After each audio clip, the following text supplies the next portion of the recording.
Cette manifestation m'a réchauffé le cœur. Pendant des mois, on n'a plus parlé des otages. Ça n'intéressait pas les otages. Une grande partie de la presse française, je ne parlais évidemment pas de CNews, mais dans le monde ou sur le service public, on ne parlait plus des otages. Il est vrai aussi qu'on ne parle pas non plus de l'otage Boualem Sansal. Voilà, les otages des islamistes ou des dictatures arabes n'intéressent pas la presse de gauche, très clairement. On ne sait pas, effectivement, ça serre le cœur. Je vais vous dire, le slogan qui m'a le plus plu dans cette manifestation impeccable, où il n'y avait que des drapeaux français et israéliens, où il ne s'est rien passé place de la République, il n'y a pas eu d'écriture épouvantable, le slogan qui m'a le plus plu, c'est libérer les otages, la France insoumise complice.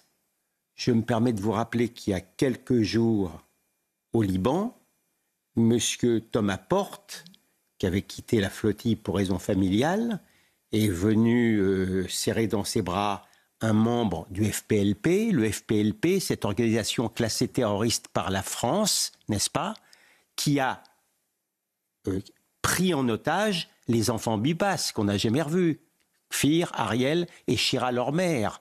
C'est cette organisation terroriste-là. Il faudra un jour quand même que la France insoumise paye l'addition de cette addiction contre Sion, si j'ose dire, pardon de le dire comme ça.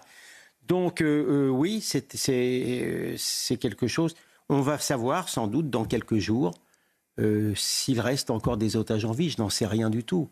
Et dans quelles conditions ils ont vécu. Il y a, pardon de vous le dire aussi, il y a un otage qui est venu, qui est venu en France, qui a écrit un livre pour raconter les choses. 291 jours entre les mains du Hamas. À part CNews, qui s'est occupé de lui?